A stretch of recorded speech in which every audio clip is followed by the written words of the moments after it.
वालेकुम dear students. आज हम बेटा मार्जिनल कॉस्टिंग के चैप्टर में से एक क्वेश्चन करेंगे। ये क्वेश्चन मैं इसलिए रिकॉर्ड कर रहा हूँ इसका सोल्यूशन कि इसमें मार्जिनल कॉस्टिंग की इनकम स्टेटमेंट भी आ जाएगी और बेटा एब्जॉर्प्शन कॉस्टिंग की इनकम स्टेटमेंट भी आ जाएगी। स्टार्ट करते हैं बेटा। ये आपका चैप्टर 25 है, पेज नंबर 15 है। ओके, सो बेटा अगर हम देखें तो एग्जाम्पल 5 है, Flicker manufacturing produce 2000 units and sold 1800 units. Okay जी, हमने 2000 यूनिट्स मैन्युफैक्चर किए, बेचे सिर्फ 1800 यूनिट्स हैं। ठीक है, तो सोल्ड यूनिट्स हैं 1800 और प्रोड्यूस्ड यूनिट्स हैं 2000। बेटा हमारी सेलिंग प्राइस पर यूनिट है 600 पर यूनिट। एक प्रोडक्ट $600 का बिकता है। फिर direct material cost per unit दी हुई है 140। डायरेक्ट वेजेस पर यूनिट मतलब एक प्रोडक्ट को बनाने की डायरेक्ट वेजेस दी हुई है 120। और यहाँ पे आप जरा अपने पास करेक्शन कर लें, at the rate of 30 per hour. At the rate of 30 per hour का मतलब ये है बेटा, देखो एक प्रोडक्ट जो हमने बनाया उसके हमने लेबर को $120 दिए हैं, और अगर आवर्स के हिसाब से देखें तो $30 पर आवर हमने उन्हें पे किए हैं। तो अगर हमने आवर्स का गैस लगाना हो तो 120 को अगर आप 30 पे बेटा डिवाइड करें ना तो ये 4 आवर्स बनते हैं। ठीक है, ये अपने पास लिख लें। आपके नोट्स में शायद ये at the rate of 3 per hour लिखा हुआ है, इसको ठीक कर लें। ये 3 नहीं है, 30 है। ओके, ये कैलकुलेशन बेटा आप नोट कर लें। इसके बाद अगर आप देखो variable manufacturing overheads per unit दिए हुए हैं 50 के, variable selling expenses per unit आपको दिए हुए हैं बेटा 10 के, fix selling overheads in total आपको 30,000 के दिए हुए हैं, और फिक्स मैन्युफैक्चरिंग ओवरहेड्स आपको 2,08,000 के दिए हुए हैं। ये जो फिक्स मैन्युफैक्चरिंग ओवरहेड्स हैं आपने एब्जॉर्ब करने on the basis of labour hours. अच्छा, तो एब्जॉर्ब करने हैं मतलब ये मार्जिनल कॉस्टिंग में नहीं हमने यूज़ करने। जब हम एब्जॉर्प्शन कॉस्टिंग की प्रॉफिट और लॉस स्टेटमेंट बनाएंगे तब हम इससे यूज़ करेंगे। ठीक है, so let's start and begin.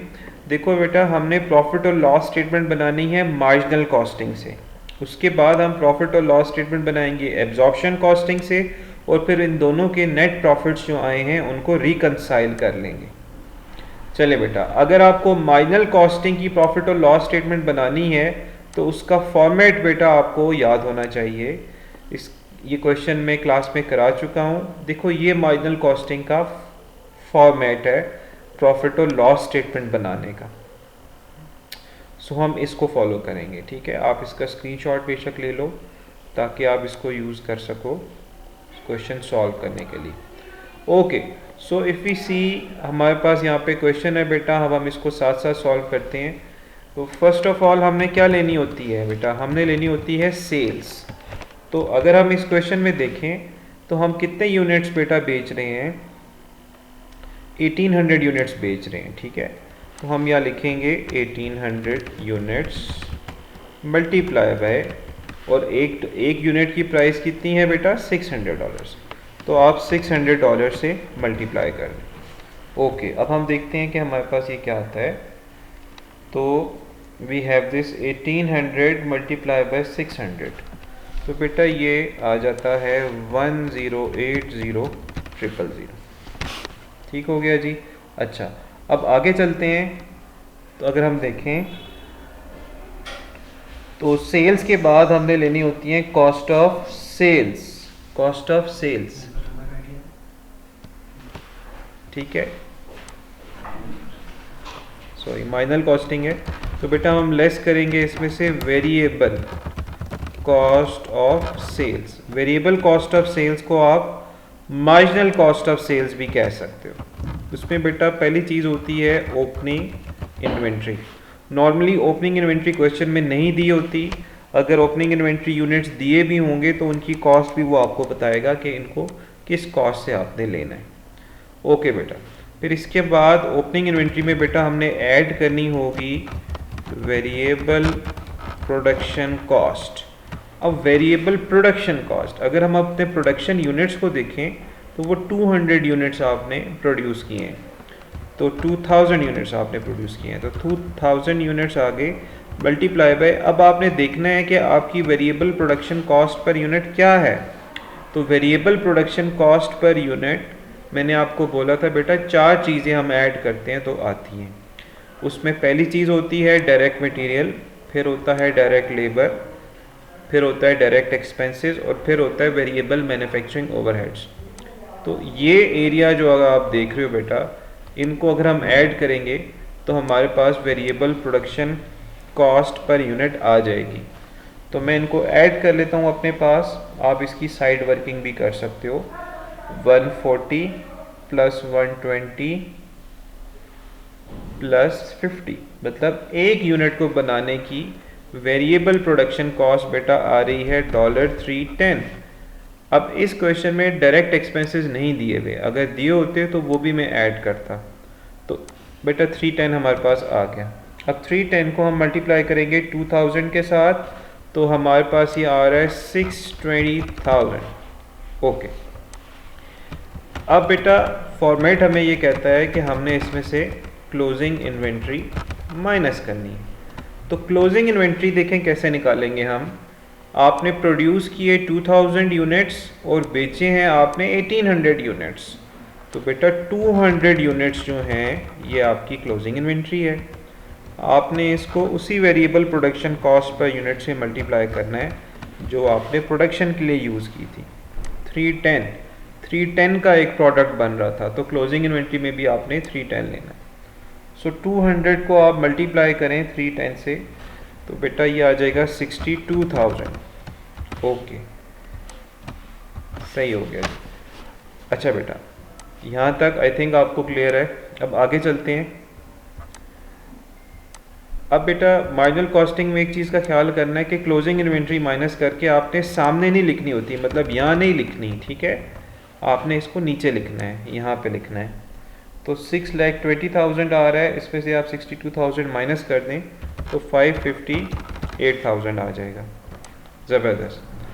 इसी तरह बेटा अगर हम फॉर्मेट को दोबारा देखें तो हमने इसमें ऐड करनी होती है वेरिएबल सेलिंग ओवरहेड्स। तो वेरिएबल सेलिंग ओवरहेड्स देखो बेटा, यहाँ पे हमें वेरिएबल सेलिंग एक्सपेंसेस दिए हुए हैं 10 पर यूनिट। अब ये सेलिंग एक्सपेंसेस हैं, तो जो आपने यूनिट सोल्ड किए हैं ना बेटा, उन्हीं से आप इसको यूज़ करेंगे। तो ये आ जाएगा $10। आपने 1800 यूनिट्स बेचे हैं और आप उसको $10 के हिसाब से लेंगे, ठीक है। तो ये बेटा आपके पास आ जाएगा $18,000। अच्छा, इसके अलावा आपने देखना है कि आपको वेरिएबल एडमिनिस्ट्रेटिव ओवरहेड्स तो नहीं दिए हुए, तो आप वेरिएबल एडमिनिस्ट्रेटिव ओवरहेड्स भी यहाँ लेंगे। अगर नहीं दिए हुए तो बेटा नहीं लेंगे। इस क्वेश्चन में नहीं दिए हुए, देखो इसमें सिर्फ वेरिएबल सेलिंग एक्सपेंसेस दिए हैं। Okay, this is good. अच्छा जी, अब हम आगे चलते हैं। अब अगर आप देखें तो हमने कंट्रीब्यूशन निकालना होता है। जब भी आप माइनर कॉस्टिंग से प्रॉफिट और लॉस स्टेटमेंट बनाओगे तो हमने कंट्रीब्यूशन निकालना होता है। तो कंट्रीब्यूशन निकालने के लिए हमें अपनी जो वेरिएबल कॉस्ट है उसको टोटल करना होता है। तो हम अपनी वेरिएबल कॉस्ट को टोटल कर लेते हैं, ठीक है। तो बेटा अगर आप देखो तो variable production cost of sales जो है वो 558,000 है, और वेरिएबल सेलिंग ओवरहेड्स इतने हैं, वेरिएबल एडमिन ओवरहेड्स नहीं दिए हुए। इन तीनों को आप ऐड कर दें, 558,000 प्लस 18,000 और प्लस 0, तो आ जाएगा 576,000। ये बेटा आपने इस तरह बाहर लिखना है।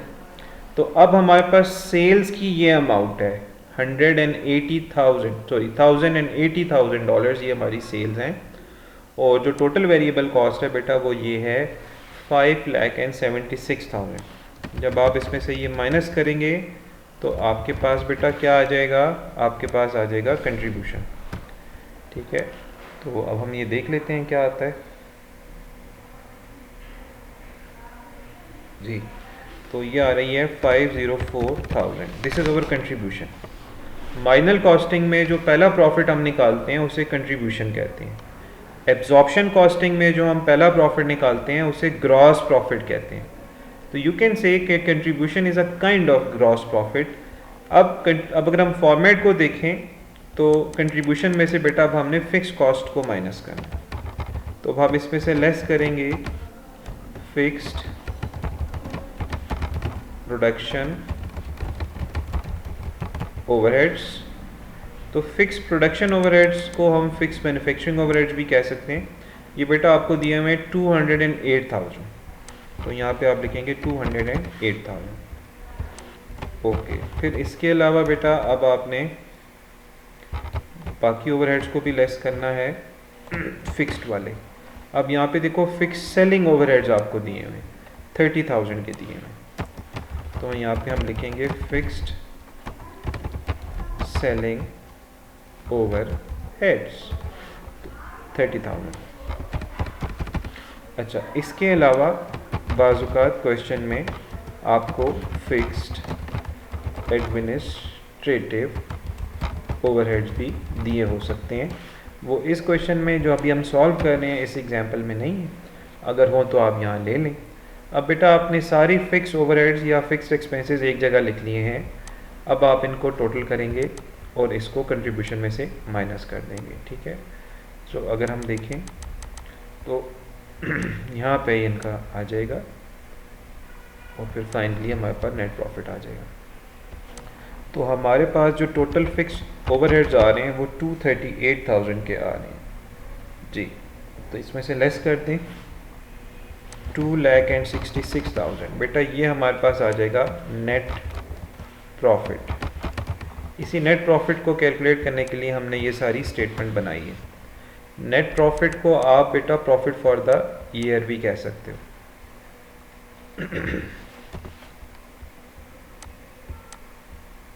डन बेटा। तो हमने ये मार्जिनल कॉस्टिंग की प्रॉफिट और लॉस स्टेटमेंट बना ली है एग्जाम्पल को यूज़ करके। हमने किस फॉर्मेट को फॉलो किया था बेटा? हमने चैप्टर 25 पे जो पेज नंबर है ये वाला 5, इस फॉर्मेट को फॉलो किया है और क्वेश्चन को सॉल्व कर दिया। डन। चलें अब आगे चलते हैं। नाउ बेटा अब इसी एग्जाम्पल की जो सेकंड रिक्वायरमेंट है वो कहता है कि जी आप प्रॉफिट और लॉस स्टेटमेंट बनाएं, दोबारा से बनाएं। अब लेकिन किस मेथड से आप बनाएं? अब वो कह रहे हैं जी आप एब्जॉर्प्शन कॉस्टिंग से बनाएं। तो मैं इसको इधर ही सॉल्व करने की कोशिश करता हूँ ताकि आपको ये समझ आ जाए। तो बेटा मैं ये करता हूँ कि मैं इसको यहाँ से रब कर देता हूँ और अब हम स्टेटमेंट जो सेकंड रिक्वायरमेंट है वो बनाते हैं, दैट इज़ एब्जॉर्प्शन कॉस्टिंग। जी अब एब्जॉर्प्शन कॉस्टिंग को यूज़ करके हम प्रॉफिट और लॉस स्टेटमेंट बनाएंगे और साथ में हम ये थोड़ा सा लाइंस रिमूव कर देते हैं ताकि कंफ्यूजन ना रहे। ओके, अब बेटा एब्जॉर्प्शन कॉस्टिंग से जो प्रॉफिट और लॉस स्टेटमेंट बनती है उसका फॉर्मेट डिफरेंट होता है। तो मैंने आप लोगों की आसानी के लिए देखो ये चैप्टर 17 की ये पेज निकाला है, चैप्टर 17 पेज 24। अगर आप देखो तो ये एब्जॉर्प्शन कॉस्टिंग का फॉर्मेट है प्रॉफिट और लॉस स्टेटमेंट बनाने का। ओके बेटा आप इस फॉर्मेट का स्क्रीनशॉट ले सकते हो। अब चलते हैं हम इसको सॉल्व करते हैं। जी अब यही क्वेश्चन हम यहाँ पे दोबारा सॉल्व करेंगे using absorption costing. So first of all बेटा हम लोगों ने ले लेनी है सेल्स। तो देखो बेटा हमने कितने यूनिट सेल किए थे? 1800 यूनिट सेल किए थे। तो उसी तरह बेटा 1800 यूनिट्स मल्टीप्लाई बाय $600 आपने सेलिंग प्राइस से मल्टीप्लाई करना है ना, जो यूनिट्स आपने बेचे हैं से सेलिंग प्राइस बेटा 600। तो आपके पास वही आ जाएगा 1080,000। अब सेल्स में से सेल्स रिटर्न लेस करनी होती हैं, इस क्वेश्चन में सेल्स रिटर्न नहीं दी हुई तो फिर मैं डायरेक्ट लेस कर लेता हूँ। अब मैं एब्जॉर्प्शन कॉस्टिंग को फॉलो करूँगा तो मैं बेटा लेस कर दूँगा cost of sales. Cost of sales, अब कॉस्ट ऑफ सेल्स में जो पहली चीज़ आती है दैट इज़ ओपनिंग इन्वेंट्री। इस क्वेश्चन में ओपनिंग इन्वेंट्री नहीं दी हुई। अक्सर ऐसा होता है कि ओपनिंग इन्वेंट्री 0 आपने लिखनी होती है। फिर बेटा इसमें हम ऐड करेंगे फुल प्रोडक्शन कॉस्ट या प्रोडक्शन कॉस्ट भी आप कह सकते हो। तो आपने कितने यूनिट्स बनाए हैं? 2000 यूनिट्स बनाए हैं, ठीक है। अब एक यूनिट को बनाने की full production cost per unit हमने निकालनी है। तो एक यूनिट को बनाने की फुल प्रोडक्शन कॉस्ट जो है उसमें 5 चीज़ें आती हैं। एक डायरेक्ट मटेरियल, दूसरा डायरेक्ट लेबर, तीसरा डायरेक्ट एक्सपेंसेस, चौथा वेरिएबल प्रोडक्शन ओवरहेड्स और पांचवा आता है बेटा फिक्स प्रोडक्शन ओवरहेड्स। सो अगर आप देखें तो उनमें से हमें 3 चीज़ें अगर आप देखें तो यहाँ दी हुई हैं और एक चीज़ आपको यहाँ दी हुई है। अब हमें फिक्स प्रोडक्शन ओवरहेड्स या fix manufacturing overheads per unit पे नहीं पता, लेकिन क्वेश्चन में वो बता रहा है कि आपने लेबर आवर्स के थ्रू इसको एब्जॉर्ब करना है। तो हम इसको सॉल्व करते हैं, देखते हैं कि क्या हो रहा है। देखो बेटा, फिक्स प्रोडक्शन ओवरहेड्स हैं 2,08,000। अब 2,08,000 को हमने डिवाइड करना होगा ना total number of labour hours पे। तो मैं यहाँ पे FOAR की वर्किंग कर लेता हूँ। FOAR का मतलब होता है फिक्स ओवरहेड्स एब्जॉर्प्शन रेट। ठीक है, इसका क्या फार्मूला होता है बेटा? Budgeted fixed production overheads divided by budgeted activity level. तो बजटेड एक्टिविटी लेवल यहाँ पे बजटेड लेबर आवर्स होंगे। ओके, सो अगर हम देखें तो बजटेड फिक्स प्रोडक्शन ओवरहेड्स हैं बेटा 2,08,000। अब इसको हमने डिवाइड करना है बजटेड लेबर आवर्स, जो टोटल लेबर आवर्स बनते हैं। तो बेटा आपने देखो कितने यूनिट्स बनाए हैं, 2000 यूनिट्स बनाए हैं, और एक यूनिट को बनाने में कितने आवर्स लगते हैं? 4 आवर्स लगते हैं। लेबर आवर्स 4 आवर्स लगते हैं। ये 4 हमने कैसे निकाला था बेटा? देखो यहाँ से निकाला था कि हम एक प्रोडक्ट को बनाने के लिए 120 की वेज पे कर रहे हैं और वर्कर जो है वो 30 पर आवर हमसे वेज ले रहा है। तो उसने कितने घंटे में ये प्रोडक्ट बनाया होगा? तो हमने बेटा 120 को 30 पे डिवाइड किया, तो पता चला जी 4 आवर्स में ये प्रोडक्ट बना है। एक प्रोडक्ट 4 आवर्स में बना है तो 2000 प्रोडक्ट्स, 2000 यूनिट्स कितने घंटों में बन जाएंगे? अब आप 4 आवर्स को 2000 यूनिट से मल्टीप्लाई कर दें तो आई थिंक वो 8 आ जाएगा। तो हम इसको इधर ही सॉल्व करते हैं। तो फिर देखो बेटा 2,08,000 ये ओवरहेड्स हैं और टोटल लेबर आवर्स जो हैं वो 8000 आवर्स हैं। इस पे आप अगर डिवाइड कर लें तो आपके पास रेट आ जाएगा। तो 208,000 डिवाइडेड बाई 8000, तो बेटा ये $26 पर आवर आ गया। तो अगर 26 पर आवर है तो फिर पर यूनिट कितना होगा? तो फिर देखें आप 26 को 4 से मल्टीप्लाई करें। हमने पहले ये निकाला कि एक घंटे के फिक्स ओवरहेड्स कितने हैं, वो हैं 26, और एक प्रोडक्ट 4 घंटे में बनता है तो फिर मुझे 26 को 4 पे डिवाइड करना पड़ेगा, सॉरी 4 से मल्टीप्लाई करना पड़ेगा। तो 26 इंटू 4, तो बेटा ये आ रहा है 104। डन। तो हमारे फिक्स ओवरहेड्स आ रहे हैं 104। अच्छा, अब मैं क्या आपको बताना चाह रहा हूँ कि full production cost per unit निकालने के लिए हम 5 चीज़ों को ऐड करते हैं। अब इनमें से देखो हमें 4 चीज़ें यहाँ पे गिवन है। डायरेक्ट मटेरियल गिवन है 140, डायरेक्ट वेजेस गिवन है 120, अब डायरेक्ट एक्सपेंसेस नहीं given, variable overheads manufacturing overheads 50 के गिवन है। ठीक है, तो अब हम इनको लेना शुरू करते हैं। तो बेटा पहले मैं मटेरियल ले लेता हूँ 140, फिर डायरेक्ट लेबर ले लेता हूँ 120, फिर डायरेक्ट एक्सपेंसेस नहीं है तो मैं उसका 0 ले लेता हूँ, और फिर हमारे पास आ रहे हैं वेरिएबल प्रोडक्शन ओवरहेड्स। तो वेरिएबल प्रोडक्शन ओवरहेड्स जो हैं हमारे पास वो 50 के आ रहे हैं। ठीक है, और जो फिक्स प्रोडक्शन ओवरहेड्स हैं वो 104 के आ रहे हैं।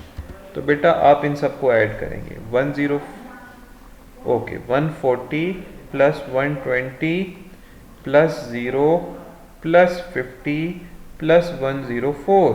तो बेटा हमारी जो full production cost per unit आ रही है डेट इज़ 414 पर यूनिट आ रही है। मतलब एक प्रोडक्ट को बनाने की फुल प्रोडक्शन कॉस्ट जो है डेट इज़ $414। तो ये सब हमने क्यों किया? ये सब हमने इसलिए किया ताकि हम फुल प्रोडक्शन कॉस्ट की वैल्यू निकाल सकें। तो 2000 यूनिट्स बेटा आपने बनाए हैं और एक यूनिट को बनाने की फुली एब्जॉर्ब्ड कॉस्ट या फुल प्रोडक्शन कॉस्ट 2000 यूनिट्स है। इनको बेटा हम मल्टीप्लाई कर देंगे तो हमारे पास आ जाएगा 2,08,000। ओके, अब बेटा इसमें से अब हम लेस करेंगे क्या? Closing inventory. तो क्लोजिंग इन्वेंट्री में अगर आप देखो तो आपके पास 200 यूनिट्स हैं, क्योंकि आपने 2000 यूनिट्स बनाए थे और 1800 यूनिट्स बेचे हैं। 200 यूनिट्स अनसोल्ड रह गए हैं आपके पास। तो 200 यूनिट्स आपके पास पड़े हैं और एक यूनिट कितने का आपने बनाया, 414 का बनाया। तो अब हम 200 को 414 से मल्टीप्लाई करते हैं तो बेटा ये आ जाएगा 82,800। अब याद रखें ये हमने इसको यहाँ से माइनस करना है। Okay, so we are going good. हमारी कॉस्ट ऑफ सेल्स तकरीबन कंप्लीट हो गई है। तो बेटा ये कॉस्ट ऑफ सेल्स हमारे पास अब आ जाएगी यहाँ पे। तो यहाँ पे हमारे पास कॉस्ट ऑफ सेल्स आ जाएगी। अब कैसे आएगी, देखो 8,28,000 है, इसमें से हम माइनस करेंगे 82,800। तो बेटा आ रहा है 745,178। This is our cost of sales. अच्छा, अब सेल्स में से बेटा कॉस्ट ऑफ सेल्स निकाल देते हैं तो हमारे पास कौन सा प्रॉफिट आता है, ग्रॉस प्रॉफिट आता है। ठीक है, मार्जिनल कॉस्टिंग में कंट्रीब्यूशन आ रहा था लेकिन वो डिफरेंट तरीके से आ रहा होता है। एब्जॉर्प्शन कॉस्टिंग में ग्रॉस प्रॉफिट आ रहा होता है। ठीक है, तो बेटा अब हम क्या करेंगे, 108,000 में से माइनस कर देंगे 745,178। तो हमारे पास आ जाएगा 3,34,822। This is our gross profit. बेटा मैं फॉर्मेट को फॉलो कर रहा हूँ। एब्जॉर्प्शन कॉस्टिंग का फॉर्मेट देखो ये है। अगर आप देखें तो हम यहाँ तक आ गए हैं, ग्रॉस प्रॉफिट तक आ गए हैं। अब इसके बाद हमने क्या करना है, अंडर और ओवर एब्जॉर्ब ओवरहेड्स को देखना है। अब ये क्वेश्चन थोड़ा सिंपल है तो इसमें अंडर या ओवर एब्जॉर्ब ओवरहेड्स नहीं है, लेकिन हम फिर भी लिख लेते हैं ताकि हमें फॉर्मेट थोड़ा सा याद हो जाए। तो ये अंडर या over absorb fix production overheads होते हैं, ये आप अलग से निकालते हो। ठीक है, अभी वो इस क्वेश्चन में नहीं। तो वो अगर बेटा अंडर एब्जॉर्ब ओवरहेड्स हैं तो वो यहाँ से माइनस हो जाते हैं, और अगर वो over absorb fix production overheads हों तो वो ऐड हो जाते हैं। ओके, अच्छा बेटा अब इसके बाद हमने इसमें से लेस करने होते हैं non production overheads. Non production overheads का बेटा मतलब ये होता है कि फैक्ट्री डिपार्टमेंट के अलावा जो डिपार्टमेंट्स हैं उनके ओवरहेड्स आपने इसमें से माइनस करने हैं। अब जैसे फैक्ट्री के अलावा आपका सेलिंग डिपार्टमेंट हो सकता है, एडमिन डिपार्टमेंट हो सकता है, फाइनेंस डिपार्टमेंट हो सकता है। तो उनके जितने भी ओवरहेड्स हैं, उनके जितने भी वेरिएबल ओवरहेड्स हैं और फिक्स ओवरहेड्स दोनों, सब यहाँ से आपने माइनस करने हैं। तो अगर हम देखें बेटा तो हमें वेरिएबल सेलिंग एक्सपेंसेस यहाँ दिए हुए, तो पहले हम वो ले लेते हैं। तो वेरिएबल सेलिंग ओवरहेड्स हमें गिवन है। तो हमने बेटा 1800 यूनिट्स जो हैं वो बेचे हैं, और एक यूनिट को बेचने का सेलिंग एक्सपेंस देखो $10 है। तो आप इसको 10 से मल्टीप्लाई करेंगे। ख्याल ये करना है बेटा जो सेलिंग एक्सपेंसेस हैं उनमें हमने जो यूनिट्स बेचे होते हैं उनको मल्टीप्लाई करना होता है। ठीक है, ओके। अब अगर आप यहाँ देखो तो फिक्स सेलिंग ओवरहेड्स भी हमें दिए हुए हैं, तो अब हम यहाँ पे फिक्स सेलिंग ओवरहेड्स भी ले लेंगे।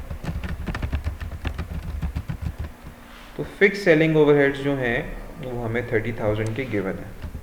ठीक है, और ऊपर ये जो हमारे पास आ रहे हैं वेरिएबल सेलिंग ओवरहेड्स ये 18,000 के आ रहे हैं। इसके अलावा बेटा देखो अगर आपको वेरिएबल एडमिनिस्ट्रेटिव ओवरहेड्स दिए हों तो वो भी आप यहाँ से माइनस करेंगे।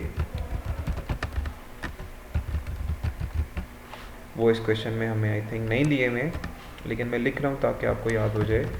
और इसी तरह बेटा अगर आपको फिक्स्ड एडमिनिस्ट्रेटिव ओवरहेड्स दिए हों तो वो भी आपने यहाँ पे ले लेने हैं, वो हमें यहाँ नहीं दिए हुए। ओके, सो अब हमने बेटा ये नॉन मैन्युफैक्चरिंग ओवरहेड्स भी यहाँ पे ले लिए हैं, और अब हमने आगे जाना है, नेट प्रॉफिट निकालना है। तो ये ओवरहेड्स को अगर ये वाले नॉन प्रोडक्शन ओवरहेड्स अगर हम ऐड कर लें तो ये 48,000 के बनते हैं। तो 48,000 आ गया हमारे पास। अब हमारे पास जो ग्रॉस प्रॉफिट है डेट वाज 334,822, इसमें अंडर और ओवर एब्जॉर्ब कुछ भी नहीं था, तो तो बस आप इसमें से 48,000 बेटा माइनस कर दें, तो यू विल गेट 286,822। गुड। तो बेटा ये हमारे पास आ जाएगा नेट प्रॉफिट, या आप इसको प्रॉफिट फॉर द ईयर भी कह सकते हो। आई होप सो आपको समझ आ रही है। ठीक है जी, ओके। अच्छा बेटा, अब हम इसकी थर्ड रिक्वायरमेंट पे चलते हैं, आप इसका स्क्रीनशॉट ले सकते हो जी। अब हम इसकी थर्ड रिक्वायरमेंट पे चलते हैं कि जो इसके प्रॉफिट को हमने रिकंसाइल करना है। सो अगर हम देखें बेटा, एक मिनट में इसको ज़रा एक जगह पे ले आता हूँ ताकि आप इसकी पिक्चर ले सको। इसको थोड़ा सा छोटा भी कर देते हैं ताकि आप इसकी पिक्चर ले सको जी। ठीक हो गया, तो ये कंप्लीट है। ये नीचे अगर आप देखो तो ये वर्किंग्स हैं, इन वर्किंग से हमने ये 414 निकाला है, फिर वो 414 आपने यहाँ पे लिखा। सो हमारी प्रॉफिट और लॉस स्टेटमेंट कंप्लीट है एब्जॉर्प्शन कॉस्टिंग को यूज़ करके।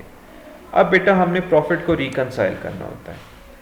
प्रॉफिट को रिकंसाइल करने का मतलब ये है कि सेम क्वेश्चन है, उसका आपने नेट प्रॉफिट निकाला मार्जिनल कॉस्टिंग से, और फिर उसी क्वेश्चन का आपने नेट प्रॉफिट निकाला एब्जॉर्प्शन कॉस्टिंग से।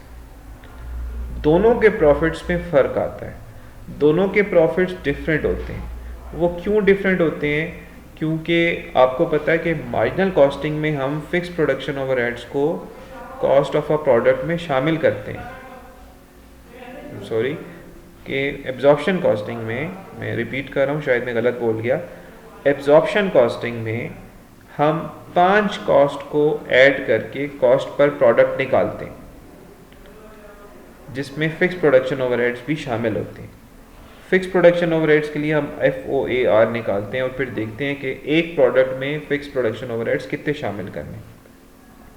जबकि मार्जिनल कॉस्टिंग में हम variable production cost per unit पे 4 कॉस्ट शामिल करते हैं, जिसमें फिक्स प्रोडक्शन ओवरहेड्स शामिल नहीं होते।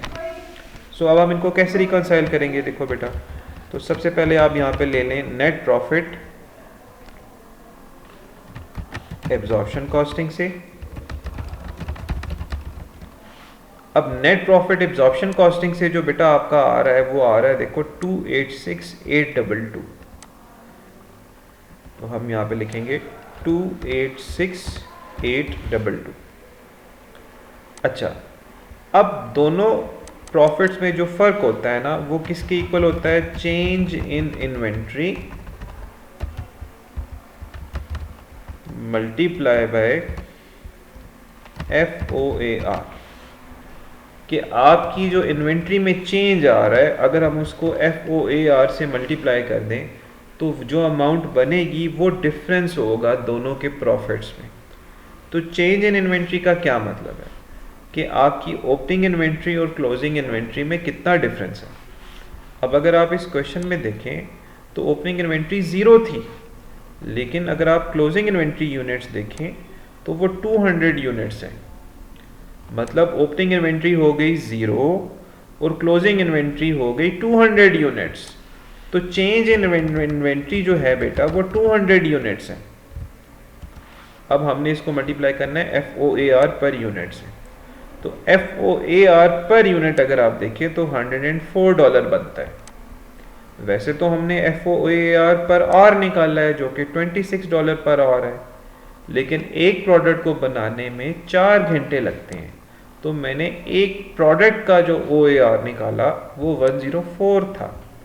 तो बेटा चेंज इन इन्वेंट्री को FOAR से मल्टीप्लाई करना है, तो यहाँ पे हम लिखेंगे 104। आई होप सो आपको समझ आ रही। तो 200 को बेटा 104 से मल्टीप्लाई करेंगे तो ये आ रहा है 20,800। ये डिफरेंस है। अब याद रखें, जब आपकी क्लोजिंग इन्वेंट्री बढ़ रही हो, क्लोजिंग इन्वेंट्री ज़्यादा हो ओपनिंग इन्वेंट्री से, जैसे इस क्वेश्चन में क्लोजिंग इन्वेंट्री 200 यूनिट्स है और ओपनिंग इन्वेंट्री 0 यूनिट्स है, तो क्लोजिंग इन्वेंट्री जितनी ज़्यादा होगी ओपनिंग इन्वेंट्री के मुकाबले में, एब्जॉर्प्शन कॉस्टिंग का प्रॉफिट ज़्यादा होगा। ये क्वेश्चन बिल्कुल इसी तरह है कि ओपनिंग इन्वेंट्री नहीं है और क्लोजिंग इन्वेंट्री 200 यूनिट्स है। तो जब क्लोजिंग इन्वेंट्री ओपनिंग इन्वेंट्री से ज़्यादा होगी तो एब्जॉर्प्शन कॉस्टिंग का प्रॉफिट ज़्यादा होगा। तो इसका मतलब ये हुआ कि अगर मैं नेट प्रॉफिट निकालना चाह रहा हूँ मार्जिनल कॉस्टिंग से, तो वो प्रॉफिट इस एग्जांपल में एब्जॉर्प्शन कॉस्टिंग के प्रॉफिट से कम हो। तो 286,822 आप ले लें बेटा, इसमें से माइनस करें आप 20,800, तो दोबारा कर लेते हैं 286,822 माइनस 20,800, तो बेटा ये आ रहा है 266,002। तो ये मार्जिनल कॉस्टिंग का प्रॉफिट आ रहा है। आई होप सो आपको समझ आ रही है।